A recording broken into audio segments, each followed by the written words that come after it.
Hi, it's Lauren, and welcome back to the Whimsy Stamps YouTube channel. Today I am sharing with you how I made my own background using the brand new cube die set from Whimsy, as well as the cute new Yeti to Party stamp set.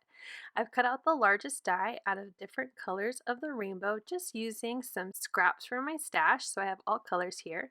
I have cut a piece of white cardstock that will fit my Slimline card, so it is 3.5 by 8.5, and I'm applying glue to the center color, which will be green, and I'm using my T ruler just to kind of help put it somewhat in the middle.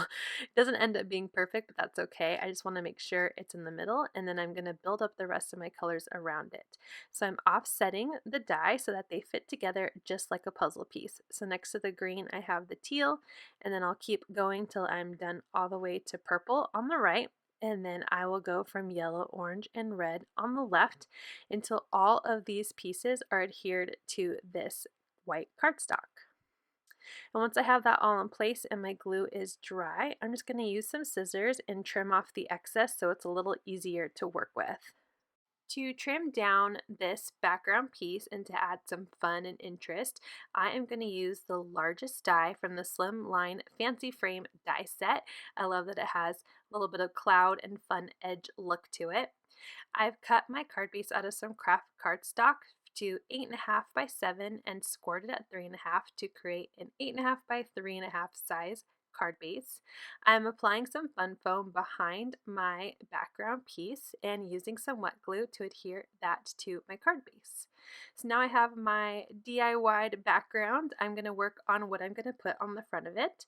I have stamped this adorable Yeti with the presents behind his back out of some black ink that is alcohol marker friendly, and I am going to color it in using my Spectrum Noir Illustrator markers. I start with his fur, so I'm using a light gray and then bringing in a little bit of a darker gray to add shadow and depth to his fur. So I go between the colors BGR1 and BGR3. And I'm going to do that all around his fur, and then I'm going to bring back BG1 to bring up more of that gray and blend those two grays together. I do notice that his beard looks very white, so I'm going to make large flicks or swiping motions with my marker just to give his beard a lot more dimension and look fuller and not just big white open space. For his face and feet, I'm starting with Tan3 as my lighter color. I'm applying it in those areas first, just covering up all of the white, and then bringing in EB2 as my shadow and adding that color anywhere where I think it would be darker, so like under his fur or on the bottom of the toes where he would be standing, just to give it some depth and dimension. For the horns, I am using EB2 and EB3. I wanted them to just be a little bit darker than the face, but still in that same color family. Now that my grays are dry, I'm bringing back in that darker gray, and I'm just adding some spots as like little freckles to my images. It's something that I like to do. And then I colored his little toenails an off-white color of FS6, which is kind of a cream color. And then I'm going to go back with the dark brown and add my spots for that. So for my presents, I wanted to match the cubed die cuts I have on my background. So I'm just going to bring out some BTs, which are kind of a bluishy teal color. And then I am using GY1 for the yellow bow. For my purple package, I am using the PVs, alternating between PV3 and 4. For that present, it will have a red bow. So after I'm done coloring in my yellow bow, I will use DR2 and DR3 to color in that bow. My final present will be blue and green. I'm going to be using TB4 and TB1 to color my present bow, and then the present wrapping paper will be green, and I used AG3 and LG3 to color that in. Once all of my ink is dry, I'm going to bring back in the darker of all the different colors that I used, the darker shade marker, and I'm going to add those freckles just like I did on my Yeti's fur and his face and feet and horns just to add a little bit of interest. And then I will also bring out my white gel pen and add some highlights. I will add it in different areas where I think light would shine on the presents and on the Yeti, and just to add a little bit more brightness back to the image. Now that he's all done being colored, I am just going to fussy cut him out, and then we will start layering him onto the card.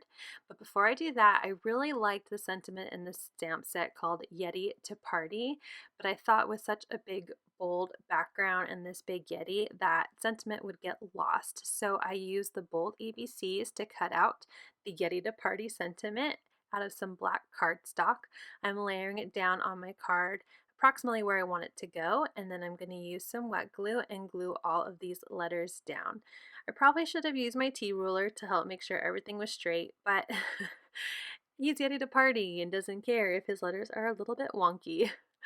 I have some more fun foam in my stash from a die cut circle, so luckily he fit right on top of that. So I glued down the fun foam, and then I'm putting a little bit more pieces on his feet to help just stabilize the image a little more. And then I'm going to use some wet glue to glue that down. Before I finish him up, I want to add some fun sequins. I have these iridescent flat sequins in my stash, and I am just using my jewel picker to put them in various spots and using some wet glue to adhere those down. Once I'm happy with the amount of sequins on my card, I think we are done. I think this card turned out really well. I like that I made my own rainbow background with my cute Yeti. Here is a final look of the Slimline card again. I hope you enjoyed this tutorial and you tried this out yourself. Below in the description are all the links to the supplies I used, as well as Whimsy Stamp's social media. You can find a link to their Instagram, Pinterest, and Facebook group, where I hope you'll join us for more inspiration. Thank you for watching and have a great day.